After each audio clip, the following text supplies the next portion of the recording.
What's up, animal fans? Welcome back. This is another episode of the Animal Pakcast. I'm your host. My name is Joseph Percher. Alongside me, Derek G6 Turner. Special guest today, IFBB Pro and animal athlete, Chris Tuttle. What's going on, Chris? What's up, buddy? What's going on, Gary? What's up? Hey, Chris. How you doing up there in Connecticut? And I'm doing pretty good in Groton. How do you say it? Groton? It's Groton. Oh. Chris, Gary's always producing at Groton. Chris, when are they opening the gyms up by you? June 20th. June 20th. Jesus And we Christ. can't even get a date down here, man. Hey, dude, we've had a date for a long. We have all the dates: phase 1, phase 2, phase 3, and I think by August they're allowing indoor events, movie theaters, that kind of stuff. Really? Okay. Yeah, we're not even close to that. Gary Lee, this guy, he must have went and got a haircut too. Yeah. Unbelievable. Unbelievable. I'm doing my own shit at home. I was having Lexia cut my hair for a little bit. How was she? It was okay. I mean, there's some here and there, but I mean, nobody's going to see it, so whatever. It's just for her anyway, so if she fucks it up, she can't complain. Yeah. All right, so we put a question box out for the fans to submit questions. So let's just roll right into them. So first one that we got, for hard gainers out there, like myself, we know it's not genetically possible to be a big open bodybuilder, but we want to maximize our physiques. We started out gaining quick, then quickly plateau. We have learned over the years about training and have hired coaches and done shows, more or less the serious amateur bodybuilders that may be stuck as a lightweight or middleweight, and we want to get as big as genetically possible. What are the next steps after addressing things like sleep, training, and drugs? I guess you have to first start looking at potential issues in your training, sleep, or drugs. So, for example, 9 out of 10 times, I don't believe it's the drug issue because I know more people in the gyms who don't even compete taking more drugs than some top amateurs that I know. Yeah. Or half the size because they're missing the component of training and sleep. In my personal experience, I think the number one issue is people fail not to eat enough food, 1, and 2, they don't understand when to pull back on the food to keep that positive partitioning effect, meaning everybody in their prep will get to a point where, in their off season, everybody will get to a point where appetite starts to decline, body fat levels start to rise, they start to become lethargic, lose pumps a little bit, and then what they do is in response to that is they either be like, oh, I think I'm not eating enough food, or I can't get this food in, so I'm going to trade off that meal for a burger and fries. I'm going to trade off that meal for something easier to eat, ice cream and protein shakes, because they have no appetite for the normal food, which that ends up worsening their insensitivity and has a more negative partitioning effect, and they start storing fat more, then they lose pumps more, and then they end up just being a heavier, fatter version of themselves with no appetite. Yeah. There comes to a point where you need to back off food to regain that insensitivity to be able to keep the appetite going and keep growing. Even myself now, this is as heavy as I've ever been. And I've learned how to eat an absurd amount of food, more food than I ever had before, but my body was taking it in, right? Yeah. And the second my appetite really started to decrease is kind of really when I started to see a decrease in gains, right? So it's very important to keep a good balance in appetite and sensitivity and knowing when to pull back on the food slightly to gain that back or add a little cardio to increase insensitivity. And that's important because I'll tell you, my clients that I have grown the most, eat the most.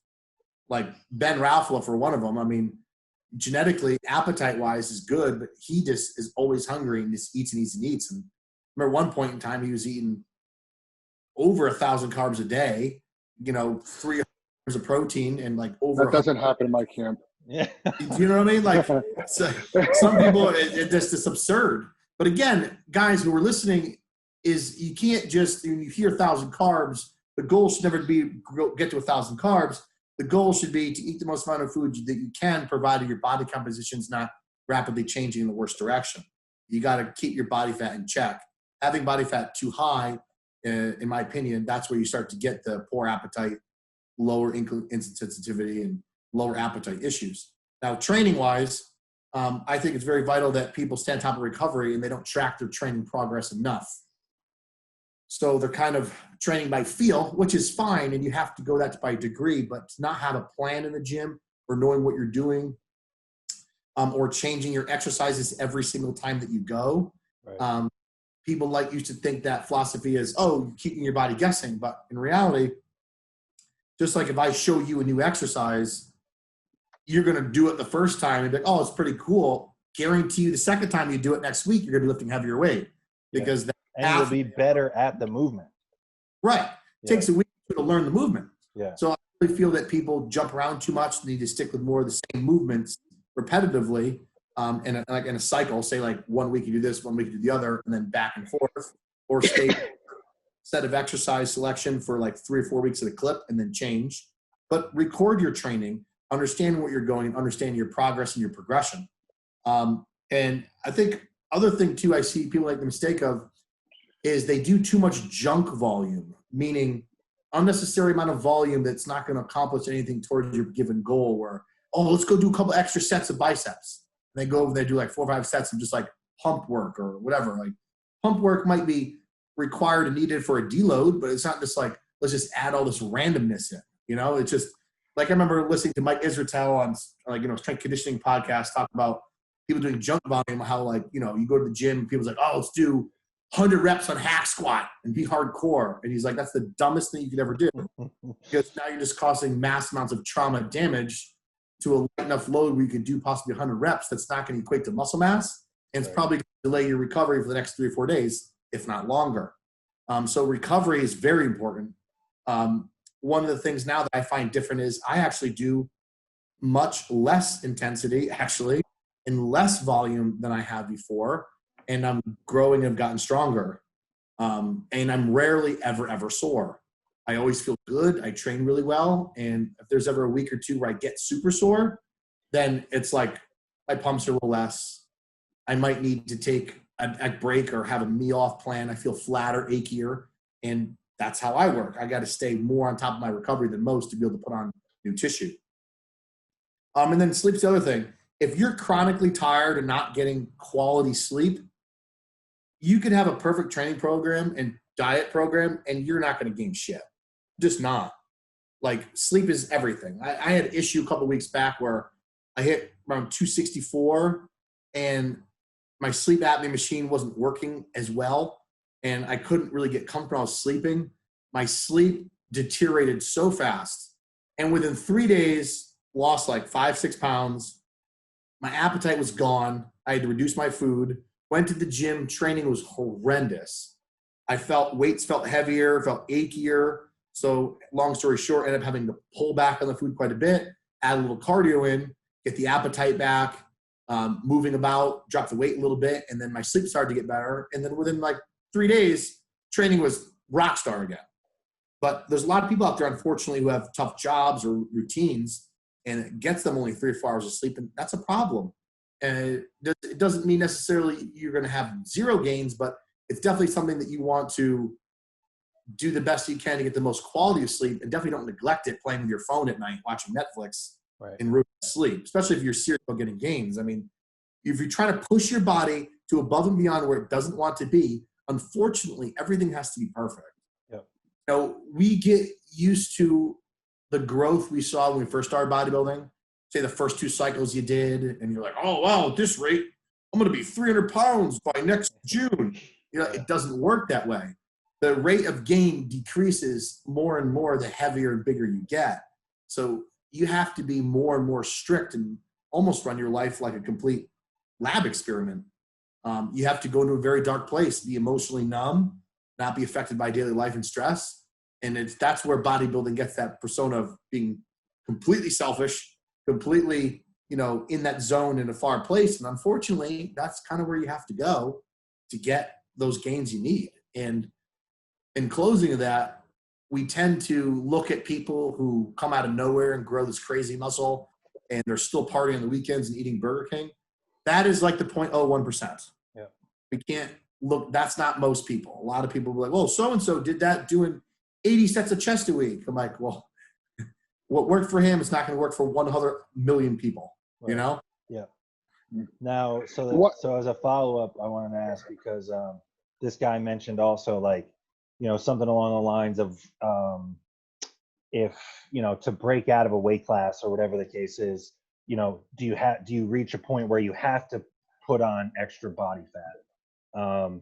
Which of course you don't want to just, I'll answer that part of it for him. You don't want to just blindly put on body fat. But have you tried, and you work with so many different clients, I'm sure you see a pretty wide variance in the difference of how soft or how tight some guys stay in the off season, and what that will look like, what optimal will look like for other people. Yeah, that's a good spin-off. All right, so for example, like a lot of people will make a broad statement or question and say, hey, Chris, what's the body fat percent that you recommend I should stay around in the off season? What is considered good? Well, as we all know, there's a lot of genetic differences. Some people can maintain a relatively lean physique, 8 to 10% all year round, and grow, right? Well, I have some people who are genetically not lean people. They're genetically right. Yeah. And for them to get bigger, we can't sit there and fight to maintain their abs all year, or else they're not going to grow anything, right? So really it becomes an individual basis. And what I do is I'll take an individual and see kind of like roughly where they at their set point, right? Yeah. Set point would more or less be like, if you're eating clean and well, where does the body fat gravitate towards, right? If I eat clean and well, my body fat might gravitate towards, say, 12%. While another person's body fat might gravitate towards 18%. So to get them to 18 to 12, it's going to take some severe caloric restriction.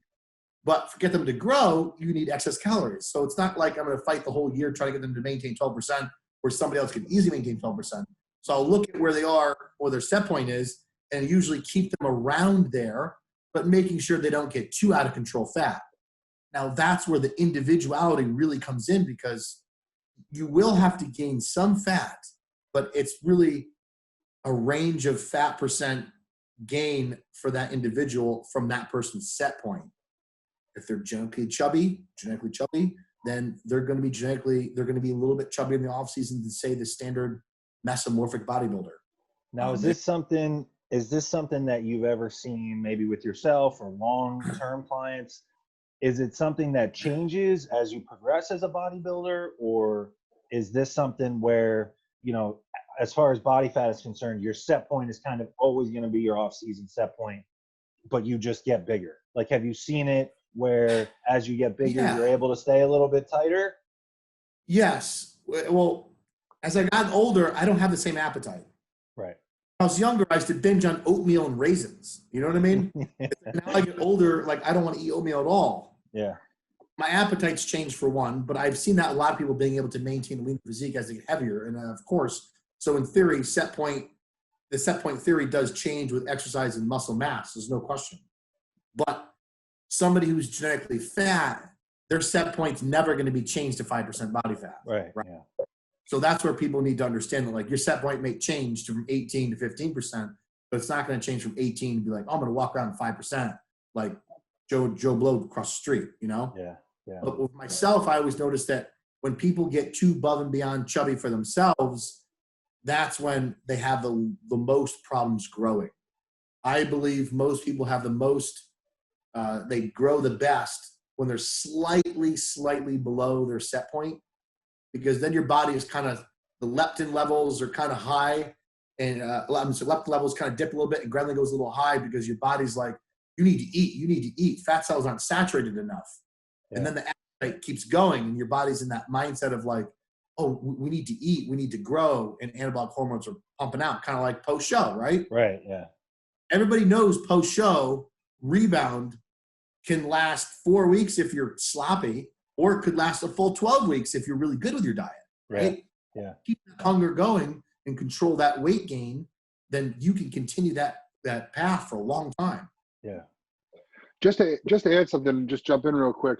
One thing about body fat in the off season, you have to assess your strength levels as well, and that's variable for everybody. But there is a diminishing return. People say, I'm going to get big and heavy, and I'm going to lift really heavy weights. There's a diminishing level where that doesn't help anymore, where you get so fat that you're still lifting the same weight that you were 20 pounds lighter ago. So it's where I get it. I've stayed lean in the off season, and I've gotten heavier. And this past off season, my strength has gone through the roof. Like you could document it, and it was after a while, it wasn't helping at all. So it was like, okay, it's time to go. But the one other thing that I just wanted to jump in is you mentioned drugs in the beginning, and most people are obviously taking enough drugs if the drugs are what they say they are on the label. And I think a big problem is, especially for like the younger, like noobs that don't really know what they're getting. I feel like a lot of these guys are probably still natural and they don't realize it because they're probably getting fake gear, or they might get, maybe not natural, but they probably think they're running test deca EQ. And in reality, it's probably just underdose tested all those bottles. And the reason that, they're getting moderate gains, but they're not blowing through the roof kind of. So I think a lot of people, you hear about all the people that are running a ton of gear and they look natural. And that's a problem. Well, that's one thing. I mean, in my personal experience, I haven't really run across too much fake gear. But like, perfect example, there's a guy at my gym. Well, he's passed away now. And he used to take an absurd amount of gear, and he used to sell gear, right? And he was on like 3 grams of test a week. He was an absurd amount of D-ball, and he was no bigger than 220. Like ever. He looked like a walking side effect. His head was like a jelly ball. And like, he's pumping the drugs. So clearly in that situation, like his training diet, what he's doing is not working. I was going to say, is he nailing everything else? Did you know if he's nailing everything else? No, he trained just really heavy, really quick reps, really heavy, really quick. He was decently strong, but I mean, he would eat Burger King, he would eat whatever. And he ended up dying like at 27. Oh my goodness. Christ. Yeah. And this other thing too, it's like the younger population, which is unfortunate, and I run across this a lot, they read a lot of drug profiles, and they see what things look like on paper. Right. And they think it's going to transfer into real life. They go, because I can't even tell you how many first timers will come to me. They're like, hey, I'm running my first cycle of just tren. I'm like, what? Oof. Like, yeah, I had one person, Wanda, he was suggested to use 250 milligrams of test a week and 1,000 milligrams of tretinoethate a week. That's his first cycle. That's an email that you send to spam, right? But, dude, it's like, but that's people's mentality. They're like, well, if this is the most powerful drug, that's what I have to use. It's like, no, that's the one that you need the least of. Everybody knows that tren doesn't do like really shit for mass. Like it just doesn't. Gives you anxiety. It's crazy how that's the mindset now, because you've been in just as long as I have. Joe got into it a little bit later than we did, but the mindset has evolved or devolved since like 2006 when I started, and I started using gear in 2007 or 2008 after about 2 years of training and researching. And back then, everyone started out with just test alone for maybe 400 to 500 milligrams a week, and you stayed there. 500 mgs for 8-week cycle.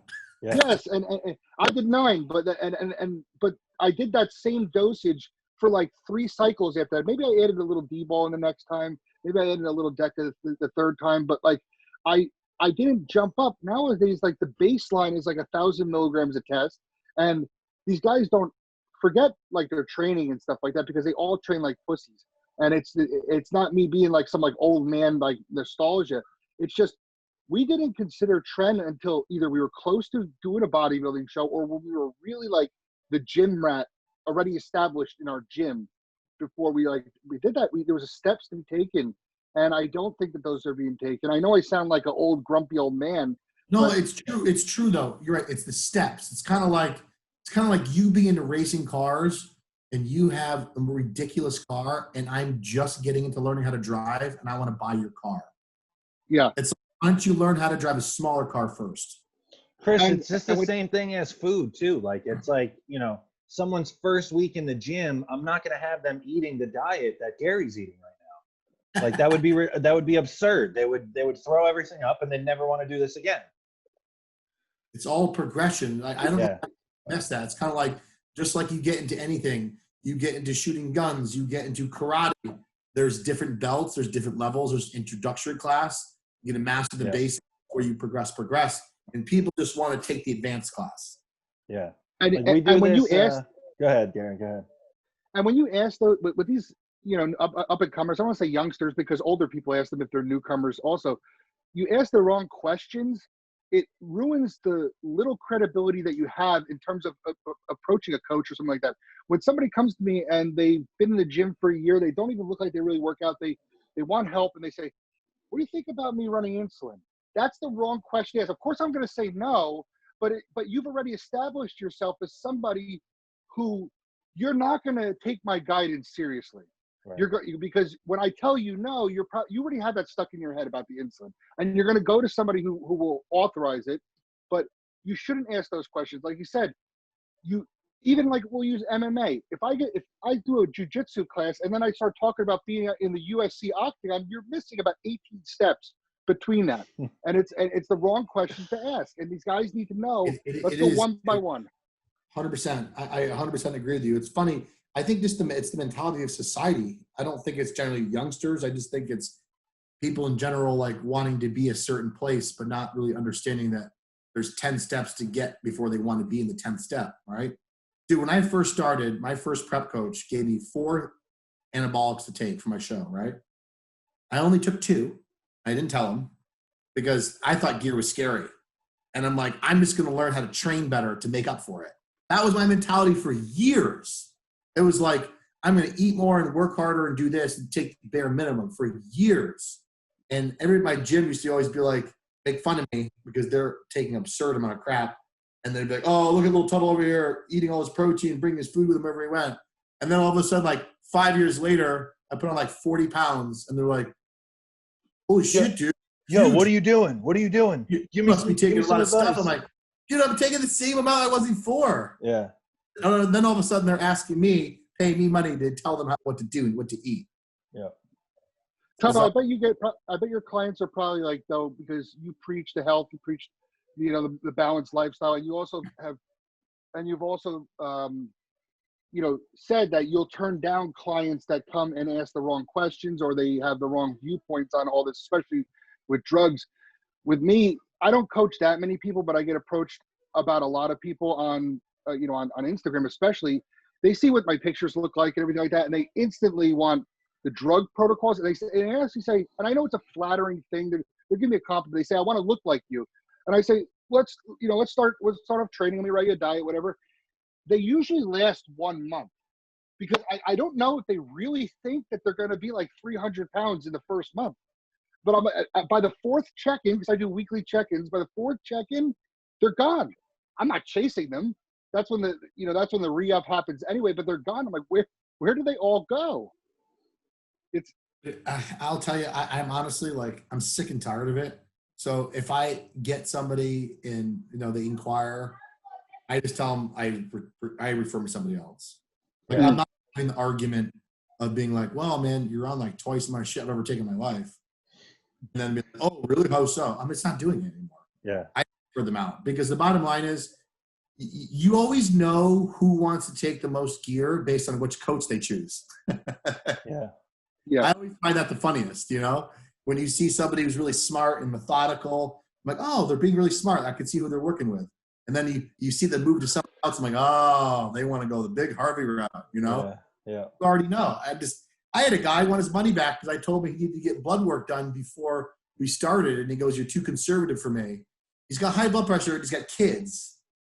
And his parents have high blood pressure, young as a heart attack, and you're taking gear to have kids and you don't want to get your blood work, you're an asshole. Yeah, that's crazy.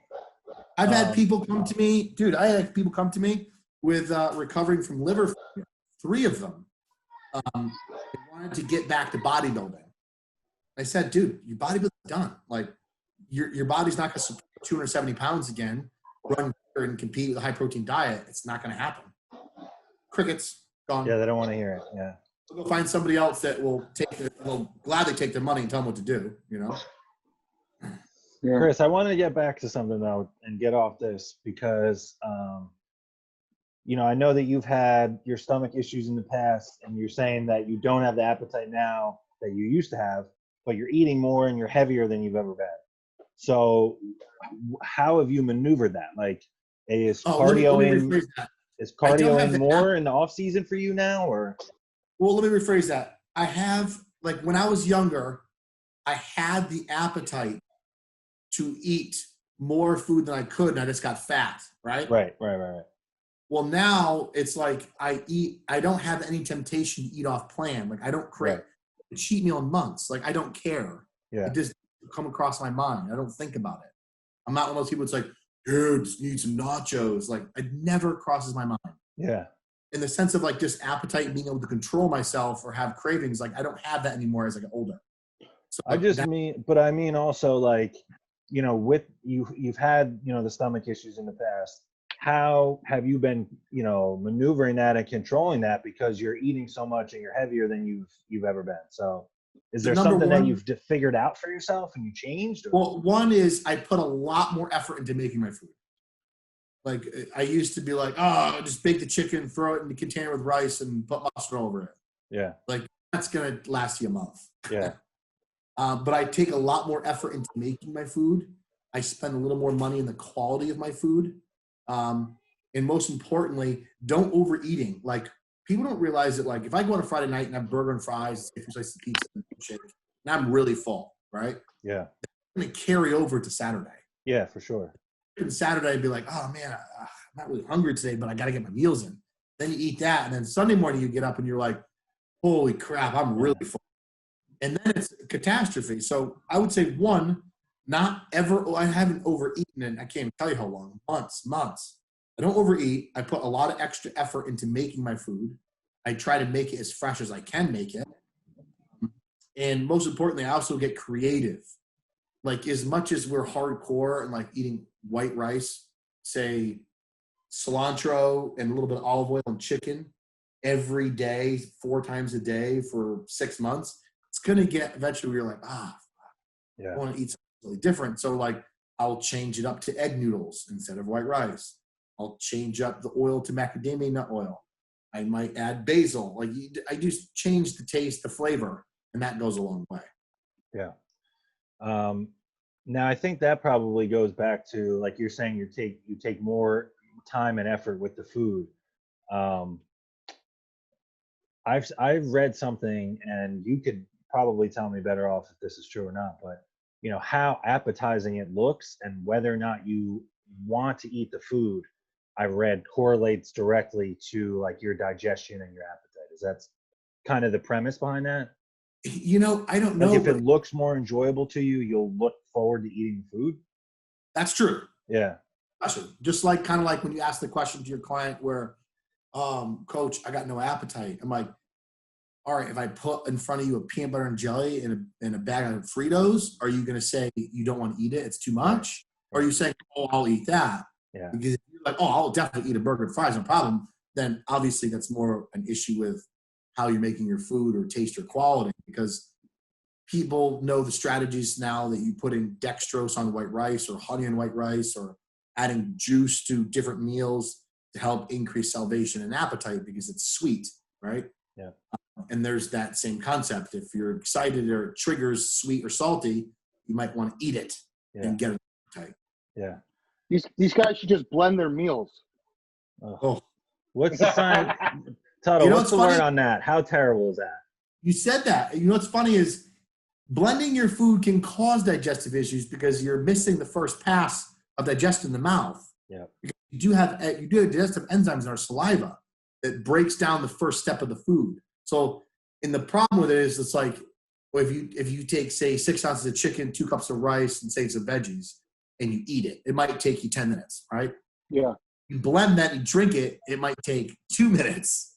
And you're going to have it's a streamlined shot to your gut in 30 seconds. Yes, exactly. It's you're right about that, and I've done it. Not every, a lot, even though it's been here and there. I would do that, and that was probably just a principle of me being hardcore to make sure I check all the boxes on my diet. But in reality, yeah, Joe's right. It's 30 seconds of putting down a full meal that would take a normal person 15 minutes, maybe longer, to eat at a normal pace. And you're putting it in 30 seconds. Well, what is your stomach doing? That's like opening up your whole mouth and just dumping it down. And it's, yeah. it just, and then there's 16 ounces of water in there. So what where does that get played into your water count or something? You know, and then think about it, dude. That like just like you just said, and also obviously people who are listening. There's different scenarios. If you're dieting, that probably might not do anything because your body's just like starving for food. But if you're in the off season and you are trying to eat that large quantity and your digestion's already kind of like, whoa, slow down. Yeah. And you do that, it's kind of like what Joe said. It's like a big sucker punch to the stomach. Yeah. I got one more for you, and then we'll let you go. One of the fans wanted to know, so think back to whenever your best mass phase was. It might be right now, actually. What was your training program like? Because he's a little confused with, you know, he sees some pros that are, you know, bro split, a body part a day. Some pros are push pull legs. Some guys do, you know, upper lower. What were you doing for your best off season? All right, before I get into that, I want to talk about one simple thing that you just said, Rise. Nobody should be looking at anything that the pros are doing. Yeah. Nothing. I'm not going to look at LeBron James's training program if I'm just starting basketball. Right. It's not going to fit me. Yeah. What you need to look at, though, however, is execution of exercises. That is the number one thing I see people failing to do. Yeah. Why is dumbbell rows with 150 pounds and they have a weak looking back? Yeah, it's frail back. But ask yourself how you're doing the movement and what you can do to do it differently, because what you're doing is not working. Execution's number one, way over training split, reps, sets, etc. Are you doing the exercises correctly as a bodybuilder and not just moving weight aimlessly? The best off season I ever had and the most weight I've gained in a short period was this. 2006 so 2000. It went from, I competed in November, right, at 187 or 190 about, with fair condition. Fair. Yeah. Not great by any means. That June, so what, a little about 6 months, and change after, I stepped on stage, peeled out of my mind at 204. So like a solid 10 plus pounds of lean tissue. Stage weight, yeah. Probably 3 months, because, you know, you look at the off season having to cut again. And what the change was during that period of time was, one, that's the first time I ever ate a large quantity of food, and I increased volume for the first time. So this was going way back where I was only doing very little amount of volume, and only training like 4 days a week, 5 days a week, staying on top of recovery. But everybody knows you get enhanced recovery coming out of a show, right? Yeah. Came out of a show just running tests, a little bit of growth, and I just ate a lot of food. Factory Mubarak did my off-season at that time, eating an absurd amount of food. And food was just, for whatever reason, it was just taking to my body. Yeah. My body was getting heavier and heavier every week, but I wasn't getting fatter. And I was training hard and heavy, 10, 15 reps, like I always do. And everything just clicked. Yeah. I'll tell anybody listening, could I tell you exactly what happened or what was the cause? No idea. Yeah. It was just one of those situations where the stars aligned and I grew crazy in a short period of time, and that was it. I've never grown like that ever again, really, up until now. Yeah. In the last 6 months, I've put on at least 12 solid pounds, you know? What are you training? What's your training like right now? How do you, I think what this guy, I think what this guy is getting at is he wants to know, like, as far as grouping them together, even though of course it's going to just come down to how you execute every individual set. There's no magical pairing of, which body part you do together. But, this guy wants to know, and this is the best progress that I've seen you make. So, what are you doing right now? So what I'm doing right now is I'm doing fairly low volume for me. So for example, biceps, 2 exercises, 2 working sets each exercise. Yeah. And volume obviously has changed over the last 24 weeks in progression of how I'm responding. Yeah. But it's not a significant amount. Yeah. My body's growing and responding, so you don't change anything. But overall, what's been the biggest difference is execution of exercises, really focusing more on the feel, the connectivity of the weight and the muscle versus just worrying about the weight. Yep. And then logging everything and making sure that I'm trying to get one extra clean rep. Yeah. One extra, 2 extra clean reps on something. And then once I do, I make a note, and then you go slightly heavier, like 5 pounds. Yeah. Like 10 pounds. Not making, 25-pound, 50-pound jumps. Right. And Now, are you still working with John for your training? Yeah. Yes. Okay, cool. Yeah. And most importantly, keeping the tempo the same. It's easier to move your tempo faster and be like, I got 315 for 17 today. And you're just like, versus keeping the tempo the same. But that's what I'm doing now, and it's working great. And I think what's really paying off, most of it, is recovery has never been better. When I used to train and do a lot more volume, recovery was always crap. Yeah. It would be great for 2 weeks, and then for 2 weeks it'd be shit. Yeah. And then I feel like crap, and then I have to do it again. I've been continuously on recovery every week, and execution of exercises are spot on. Like, dude, when I say I don't worry about the weight, I mean, I'm doing dumbbell rows sometimes with only 100 pounds, right. Yeah. And I get such a good lat contraction and squeeze. I've learned to make that weight really heavy and hard instead of joints are going to thank you too. Yeah. But question, the bottom line is you got to start with one particular plan and then run it and then progress over time. Yeah. You got to be into your training, and most importantly, you got to be into your perception of how you're recovering, how you feel, because that is really what means the most to your training. Are you recovering? Are you getting stronger? Are your pumps great? Are they diminishing? Those are all feedback things that your body can tell you that you can determine to change or not. Yeah. But most people always think they don't do enough. Like, I gotta do more. I gotta do more. I feel dead. I gotta feel crushed. Yeah. No. G6 made that change this year. Look at the difference. That's what I wanted to, chime in. Most people are even in the gym too often. I can't tell you how many years somebody said, Gary, you have weak legs, which I did. And they said, and so I had to do 2 quad days, Monday and Thursday. So by the time I'm doing squats and all this shit on Monday, and I don't care how enhanced I was at the time, on Thursday, we're ready to go again for another heavy duty quad workout. It's one thing if you do quads and then hamstrings, right. Separate it that way.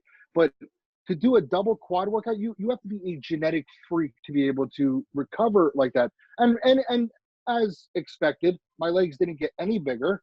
The second workout of the week on Thursday was completely useless. I don't even think that I could get a pump or stimulate the muscle because it's still destroyed. And then this year it was I just posted my leg workout from yesterday, and I did pick up the volume a little bit now in prep, and the rest times are a little bit lower. I'm a little bit heavier breathing from it because I picked up the pace, but people are like, man, that's a lot of volume. When they see all the things I said, but it's my full leg. I do hamstrings, glutes, and quads. And if you counted it out, I do 17 sets. That's including warm-ups of quads. There was 9 sets of hamstrings. That's including like the feeler sets, because I'm already warmed up by the time I go to that. There's a couple of feeler sets for the 2 exercises, and then I blasted out. And then glutes, there was like one exercise, and then I glute bridged to failure for 1 set on the last thing. So it really wasn't that, it was a lot for the one day, like the CNS took a hit. But I don't train legs till next Monday. And you rest today, right? Yes. So,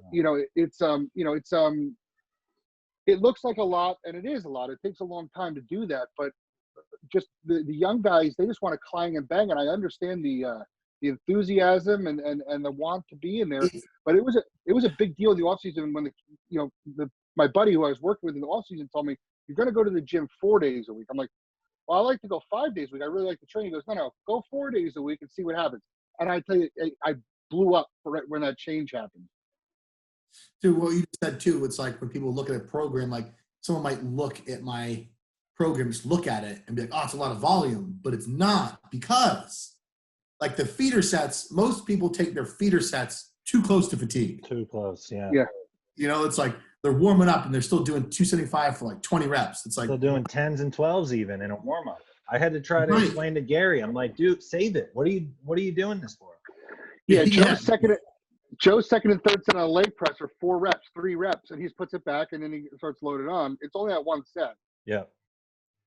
Well, I do the same thing sometimes with, like, say if I'm climbing, like on a chest press, I might only do 5 reps. Yeah. Just to move it. Yeah. Because I'm too old to go do big jumps like I used to. you know? Yeah. That, and it's like, what am I going to do? You know, this is the suboptimal weight. This is not the weight I'm doing my work set with. What am I doing 12 for?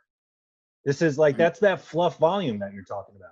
Why am I going to do 12? I can stimulate the CNS and get my body used to it with 3 or 4. And then I'm not taking anything away from this top set that I'm about to do. So, yeah. And then you have full energy for that top set. Exactly. And exercise selection comes into play with a lot of these guys. They feel the dogma having to do things that they don't think that doesn't maybe dynamically work for their body. And I know there's a lot of people who say, squatting works for everybody. You have to squat. An extent, to an extent. I mean, hack squats my thing. I recently put that into safety squats because where I'm training right now doesn't have a hack squat. I'm doing what I can. I've incorporated that. And when the gyms open back up, I'll get back on the hack squat and I'll be fresh. I'm sure I'll be able to level up again, but you got to find what works for you. For years, I tried to barbell squat. And I honestly, I just leaned over more. My mobility was shitty and I grew no quads. And everyone's like, well, you got to work on your form. You got to work on your mobility. I'm like, yes. Or I found things that work for me. So why am I doing the wrong thing? Don't get stuck in those, with those purists, 100%. those powerlifting purists. When I used to, people used to always say deadlift for the biggest back. Dude, I could deadlift 475 for 20 reps. Yeah. And I had the worst back ever. Yeah. Back in the day. You were the first one that ever talked me out of it. I used to do these high rep. I used to think if I could pull 405 for 15, I'm not leaving my back any choice but to grow. And my back was terrible. And then you talked me out of it. And I've had, over the last 2 years, I've had the best progress on my back that I've ever had. Dude, Gary, at one time I got out of a show and I got third and I just wanted to get some feedback. And I asked the judge, like, what do you think? He goes, Chris, you're winning from like so many shots. He goes, but when you turn around, he goes, it looks like it's a different person. He goes, it looks like you train back once a month. Oh, and like, man. young and kind of stupid. I was like, well, that's funny because I deadlift a lot and I can dumbbell row like 150s and I can barbell row 315. I'm like, then I said to myself, I got to stop barbell rowing. I got to stop dumbbell rowing. And I have to stop deadlifting. Yeah. And I got to go start doing some Nautilus machines or something. And then I did. Back made the most ground that 1 year. Yeah, there's so many like I said, and what people don't also understand is those huge compound movements. I mean, it's a whole nother topic. There's huge compound movements for high reps, like that Joe said, 15 reps for 405. That's when injuries come because your form is going to break down when you're trying to do these failure sets. There's a reason powerlifters handle it because they do 3 at the most. Right. They're not trying to hold that together for 12 reps, 15 reps. When these guys are flat barbell rowing for a top set or incline barbell benching for a top set, you go 1 centimeter out of form with 315, 405, and your pec is gone. It's going to rip. So if you want to go to failure with a seated row, a hammer strength or something like that, that's fine. But like when you're ripping you're doing deadlifts off the ground, man. First off, I don't think the deadlift really is a back exercise. I think it's a hamstring exercise more. So I feel it there. Yeah. It feels more like I'm sore for deadlifts, dude. It feels more like a back isometric. I mean, you could stand there all day with that ball. Yeah. You could stand there all day with your erectors are going to crush, and that's great to have that on stage. But people think that it's going to make a wide lats. Lats are going to be no. That's not how it works with the deadlift. Especially if you genetically don't have lats, it's not going to give you lats. Right. If you genetically have a good back, it probably is going to grow a back. Yeah. Like I see Derek do those like wide grip rack pulls, and he does with no shirt on. His back looks huge, but that's not what made that. The rows made his back. You mean his mom and his dad made that back? The genetics also, I think, a large part to that. But a lot of people get the wrong idea with that. Ronnie Coleman he had strong erectors from his heavy deadlifting, but the rows, it's row to grow. So people need to pick the right. He was also T-bar, dumbbell, and barbell rowing the entire gym. So I just recently did like half, on a T-bar row, like he used to do the full thing with all the 45s up to the end. I think the other day I did like half filled and it was heavy as shit. And I went, it's unbelievable. I looked at that and I went, holy shit. I'm like, Yeah. dude, it was incredible. Chris, I got one more thing for you. You know, obviously with the virus and everything is very uncertain right now, but I know that you have talked to us internally a little bit about your plans to move to the open. So if you could just let the fans know, like, kind of what the plans are. I would assume for 2021, or are we shooting for an open pro show? 2021, that would be the projected goal. Obviously, you know, if injuries, other plans. Yeah. Anything specific in mind, New York or anything? The Mr. Olympia. No, I honestly don't know. I know there's I know there's different new pro shows popping up. Yeah. Now that I'm doing open, there's more options. Yeah. Some places 212 was very minimal. Yeah. I don't know exactly. It all depends if I feel ready, man. It's like legs. My knee injury is not the greatest, so like my legs better. My legs have to look better than a top amateur. You know what I mean? Yeah. So I'm not gonna get on stage if my legs aren't matching upper body. You know. All right. Well, we'll keep an eye out for that. I want to thank you for taking the time to, you know, goof around with us on the podcast here. And yeah, and last thing, if people want to get a hold of you for coaching, are you taking clients right now? Not entirely. I have a little bit of a wait list still. Okay. And I'm not really taking any more competitors for who are competing in 2020. I'm still taking, you know, nutrition-related disease, weight loss, and other nutrition-related issues like allergies and stuff, but no more competitors. I'm already full because everybody who were competing in the spring moved to the fall. Gotcha. So now everybody's all jumped together. Okay. All right, cool. Well, thanks again for taking the time. For Gary G6 Turner, for the Animal Podcast, and for Chris Tuttle, I'm Joseph Kircher, and we are out. All right, guys. Take care. All right, man.